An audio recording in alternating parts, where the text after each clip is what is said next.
sua Bíblia comigo. Isaías, capítulo de número 9. Livro do profeta Isaías, capítulo de número 9. Glórias a Deus. O texto sagrado para mim e para você nessa noite. Porque o menino nos nasceu, um filho nos é dado, e o principado está sobre os seus ombros. E se chamará o seu nome maravilhoso, Conselheiro, Deus forte, Pai da eternidade, Príncipe da paz. Versículo 7. E com o aumento do seu principado, a paz não terá fim, sobre o trono de Davi e sobre o seu reino, firmando-o e fortificando-o em juízo e em justiça, a partir de agora e para sempre. O zelo do Senhor dos Exércitos fará isto. Glórias a Deus. Senhor, nós te agradecemos pela tua palavra nesta noite. Te louvamos e te bendizemos por esse texto que apreciamos nas Sagradas Escrituras. Espírito Santo, fala conosco nesta noite de uma forma especial e nos usa como instrumento nas tuas mãos, em nome de Jesus. Amém. Queridos irmãos, nós estamos numa noite especial, onde o mundo, na sua maioria das nações, separa esse dia para estar comemorando o Natal. E o Natal, a palavra Natal, ela tem a origem de nascimento. E é comemorado neste dia o nascimento de Jesus. Todos param para estarem neste dia, comemorando este nascimento da pessoa do Senhor Jesus. Embora nós sabemos que não é exatamente no dia 25 de dezembro que Jesus nasceu, nós entendemos, que há uma diferença. O calendário judaico com o calendário nosso, ele não bate, ele tem uma diferença de dias e meses, aproximadamente 3 a 4 meses. Provavelmente, diz os grandes estudiosos, que Jesus nasceu lá para abril, mas no Brasil e na maioria das nações é comemorado no dia 25 de dezembro. E o importante é que esse dia chegou sobre o mundo. Importante é nós entendermos que dia 25 ou não, mas a palavra de Deus se cumpriu.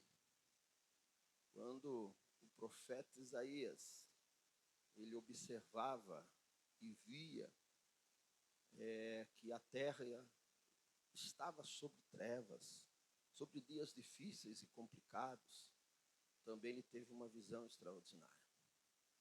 E ele viu um menino nascendo. E esse menino, ele trouxe aquilo que o mundo precisava, carecia e necessitava. Que é de esperança, que é de paz, que é de dias melhores. A palavra de Deus, ela vem falar que no livro de Isaías, 780 anos aproximadamente antes de Cristo, o profeta profetizando que o menino haveria de nascer e que o seu nome seria chamado Maravilhoso Conselheiro, Pai da eternidade, Deus forte, Príncipe da paz. É bem verdade que muitos ligam o Natal fazem uma referência errada, e lidam o Natal com a festividade, lidam o Natal com os presentes, e fazem do Natal dias de comemorações familiares, de reuniões, de confraternizações. Não estou dizendo de maneira alguma que isto é errado, que isto não deve ser feito, não é isso que eu quero dizer. mas dizer que muitas das vezes, dentro destas reuniões, dentro dessas confraternizações, o mais importante, né, não é lembrado, o mais importante não é mencionado. E por que é que as pessoas se reúnem no dia de Natal? Qual o objetivo destas reuniões? É celebrarem, é estarem juntos com a família. Isso é bom, isso é agradável, isso é importante. Família unida, isso é importante. Mas nunca devemos esquecer que neste dia se lembra de alguém que um dia nasceu e que mudou a história da humanidade. E este alguém se chama Jesus Cristo, meu, teu e o nosso Senhor. Que dia espetacular esse, irmãos, onde naquela estribeira, perto de alguns animais, o choro de um bebê que saía do ventre de Maria. E o choro daquele bebê, misturando com o som de outros animais que ali estavam, apontavam que o menino Jesus nasceu, que o Messias nasceu, que o Salvador nasceu, aquele que viria para proporcionar vida e vida em abundância nasceu. O choro daquela criança ali, naquele local, veio demonstrar que a palavra de Deus estava se cumprindo. A palavra de Deus, verdadeiramente no seu ímpeto, estava se cumprindo. Como diz Isaías, capítulo de número 7, versículo de número 14, que também fala do nascimento de uma criança, e a virgem conceberá. E o nome da criança será chamado Emanuel, que quer dizer Deus conosco. Que dia tão extraordinário onde os céus celebraram o nascimento e o cumprimento das Escrituras Sagradas. Eu quero dizer para você nesta noite, irmãos, exatamente isso. Nos lembrarmos do plano, do projeto de Deus para a humanidade. Do plano, do projeto de Deus para a minha e para a sua vida. Do plano, do projeto de Deus para todas as famílias da terra. Jesus veio para pagar o preço do pecado do ser humano, de toda a humanidade. Jesus nasceu com um objetivo. Jesus nasceu com uma missão. E o mais belo de toda essa história que narra o nascimento de Jesus, e se nós formos estudar, é a caminhada do menino Jesus. Se nós formos estudar o ministério do Senhor Jesus, que iniciou quando ele tinha 30 anos de idade, quando ele foi batizado por João Batista e, consequentemente, depois foi tentado no deserto pelo inimigo, e depois iniciou o seu ministério de 3 anos e 6 meses, que foi fabuloso, que foi extraordinário, que foi maravilhoso, que foi fantástico. Ele tinha uma missão. Jesus nasceu, cresceu, realizou o seu ministério, trouxe os seus ensinamentos, que chocaram, que mudaram o entendimento de todos aqueles que ouviam, porque eram ensinamentos diferenciados, vindos dos céus, com referências maravilhosas, com aconselhamentos extraordinários. E eu quero, nesta noite, através do Espírito Santo, fazer você lembrar de tudo isto que Deus fez através de enviar seu Filho único, nosso Senhor e Salvador Jesus Cristo, para nascer de uma virgem, para caminhar nessa terra, para enfrentar a cruz, que não foi fácil, para cumprir uma missão que era muito difícil. Mas ele foi até o fim. Ele cumpriu exatamente e absolutamente tudo na íntegra. Não falhou na sua missão. Ele foi puro. Ele foi absolutamente perfeito. Ele não pecou. Como as Escrituras dizem, em Isaías 43, ele foi para o matador, como um cordeiro sem mancha e sem mácula, sem pecado. E ali ele validou, ali ele carimbou, ali ele selou na cruz do Calvário a minha e a tua salvação, o meu e o teu perdão, a minha e a tua justificação. Ali ele concedeu a minha e a tua vitória. Precisamos entender isto, irmãos, e sermos gratos. E neste dia é um dia propício para relembrarmos disto. Muitas das vezes as pessoas comemoram, e volto a dizer, não é errado. Nós também fazemos as reuniões familiares, todas as famílias fazem, isso é bonito, é interessante, traz comunhão, é importante rever os parentes, os amigos. Mas o nosso entendimento tem que ser claro. Jesus nasceu e foi o melhor presente que a humanidade recebeu. Foi o melhor trunfo. Gustavo, está vendo? Que a humanidade recebeu. Eu coloquei uma mensagem nas redes sociais, acho que ontem.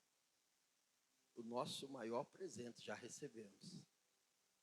É Cristo. Nós já recebemos o nosso melhor presente. E a Ele nós queremos sermos gratos, irmãos. Isaías via, se você for ler no capítulo 9, desde o verso 1, você vai ver que o profeta ele chegava à terra diante de uma necessidade muito grande, diante de situações difíceis,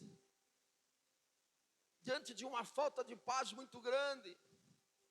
Mas de repente, Jefferson, ele vê o menino nascendo. Ele tem uma visão que ele contempla o menino nascendo. E esse menino nasceu, cresceu, se tornou adulto, cumpriu a sua missão, venceu o pecado, triunfou sobre Satanás, desceu até as profundezas, tomou a chave da vida e da morte do inimigo, levou o cativo ao cativeiro,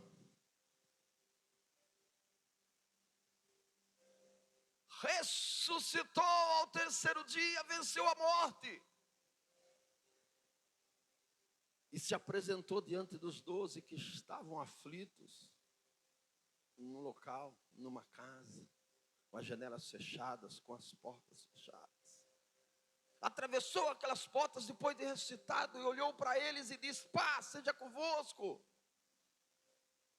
E ele continuou dizendo: todo o poder foi me dado dos céus e na terra.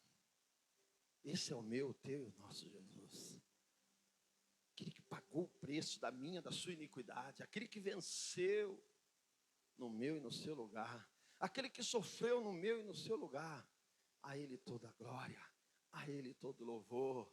A Ele toda a honra. A Ele toda a adoração. Como nós cantamos, e que belo louvor. Que belo louvor, André. Que belo louvor, presbítero Reginaldo. Tudo que façamos ainda é pouco. Ainda é pouco, presbítero Reginaldo, diante daquilo que Ele fez por nós.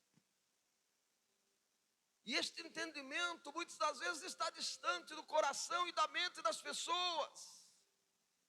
As pessoas se esquecem desta bem-aventurança que aconteceu em prol da humanidade.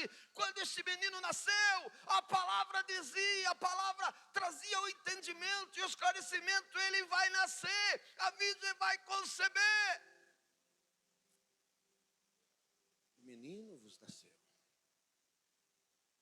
e o seu nome será maravilhoso, conselheiro. Se você for olhar em Isaías capítulo 28, 29, vai falar que o Senhor, Ele é grande em conselho.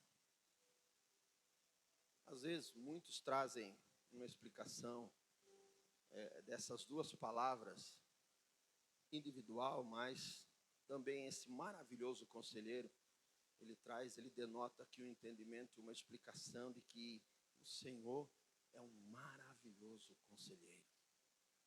Quando falamos de maravilhoso, é algo extraordinário, é algo grande, é algo diferenciado.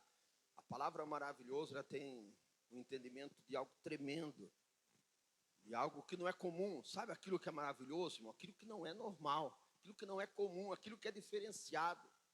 É como você olhar para uma paisagem e falar, que maravilhosa que é essa paisagem, eu nunca vi na minha vida.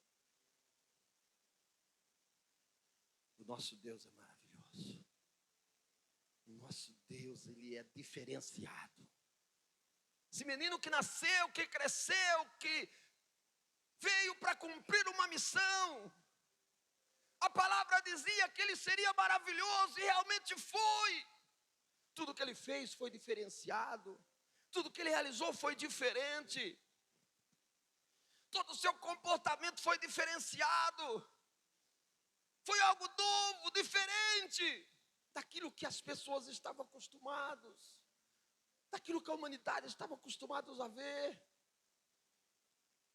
Maravilhoso conselheiro. Ele veio trazer orientações e conselhos diferentes. Chocaram. O que Jesus ensinou foi coisas espetaculares. As pessoas olhavam e se espantavam com as suas orientações, com as suas admoestações, com as suas orientações e com os seus conselhos. Hoje, irmãos, nós estamos sendo aconselhados por um Deus tremendo, maravilhoso. Essa palavra é conselho de Deus para nós. Esse exemplar da palavra de Deus que você tem é o maior conselho que nós poderíamos ter. Esse evangelho que narra toda a trajetória de Cristo na face da terra, nos mostra ensinamentos fabulosos, excepcionais, diferenciados, que não é algo normal e comum. E quando nós colocamos em prática, nós contemplamos o poder e a glória de Deus. Verdadeiramente, Ele é um maravilhoso conselheiro. Glórias a Deus. Uma outra coisa que a Bíblia fala aqui. Glória a Jesus. Deus forte. Ou em algumas versões, Deus poderoso. Romanos vai dizer que o seu poder é sobre todas as coisas. Romanos 9:5. O apóstolo Paulo, escrevendo aos Romanos, capítulo 9, versículo número 5, vai falar que o poder de Deus, Ele é soberano. Esse menino que nasceu um dia, que cresceu, que cumpriu uma missão quando homem, seu poder é tremendo, irmãos. Deus forte ou Deus poderoso. Esse é o tamanho do Deus que você adora, que você serve, que você prestigia, que você louva, que você honra, que você crê, que você acredita.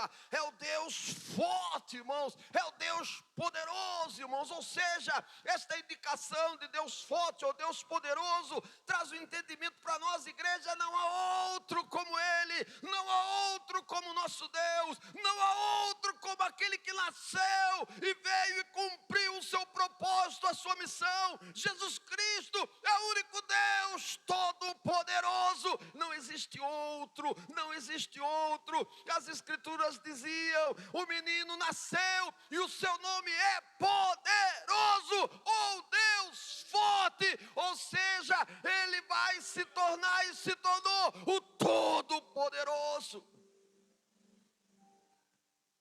Este é nosso Deus, irmãos. Ele venceu o pecado, venceu Satanás, venceu a morte, venceu a cruz. Ele triunfou, aleluias. E hoje nós estamos aqui, irmãos, de que maneira? Como filhos, Mari. Como filhos, André. Como filhos, irmãos. Por causa desse Deus poderoso. Por causa desse Deus forte.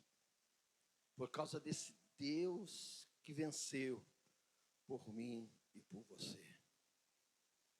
Entenda e compreenda e nunca se esqueça do poder do seu Deus. Que é que te preocupas, filho?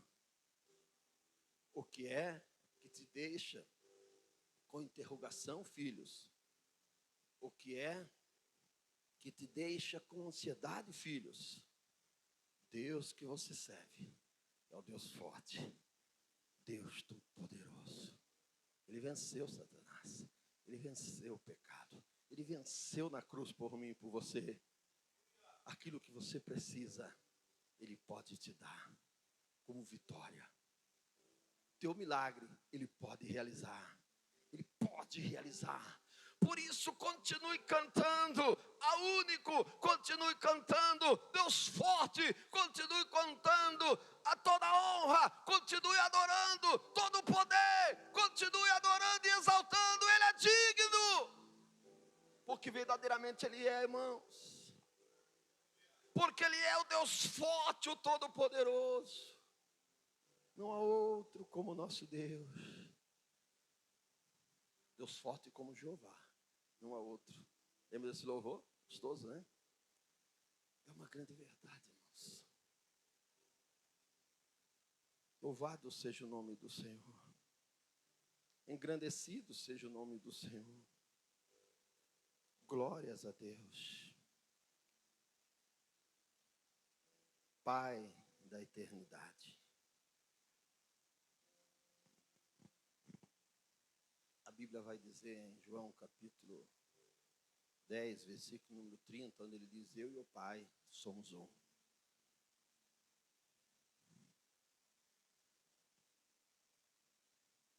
Quem vê a mim, vê ao Pai. Em João capítulo, no Evangelho de Jesus Cristo, segundo escreveu João capítulo 14, versículo número 9, vai dizer isso: quem me vê a mim, vê o Pai. Ele esteve com o Pai na criação. E ele também, junto com o Pai, se tornam um só Deus poderoso. O Pai da eternidade. Aquele que tem todo domínio sobre tudo e todas as coisas.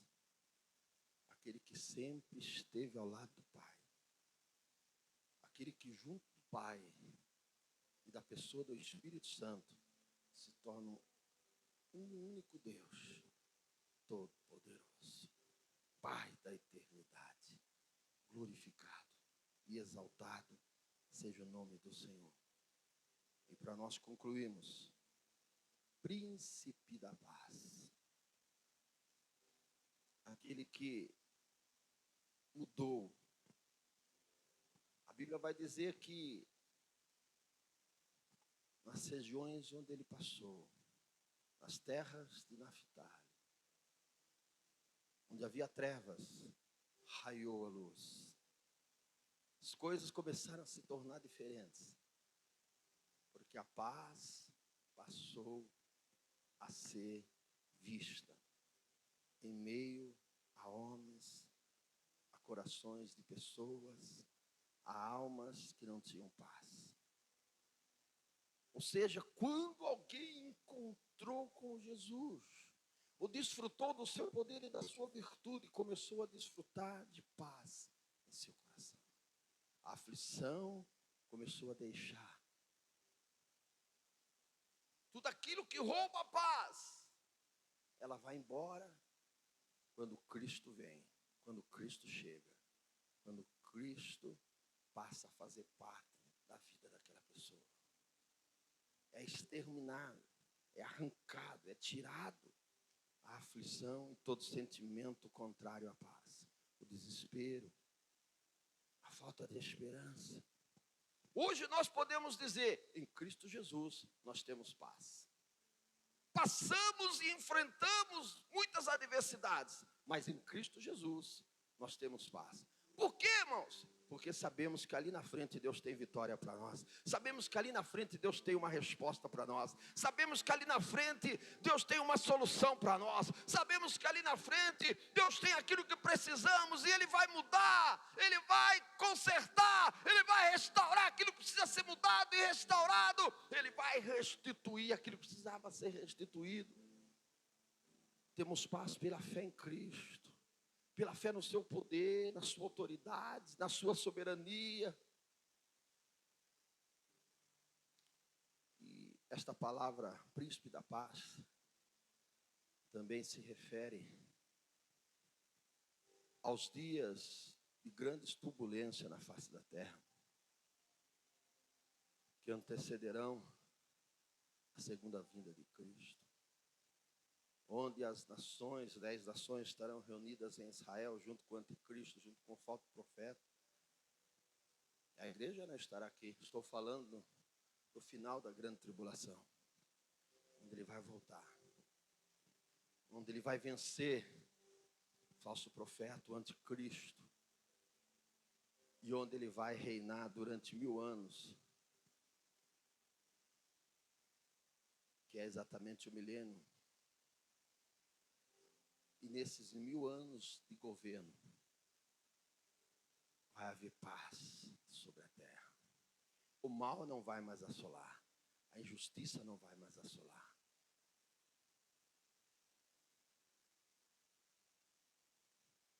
O cordeirinho vai pastar junto do leão.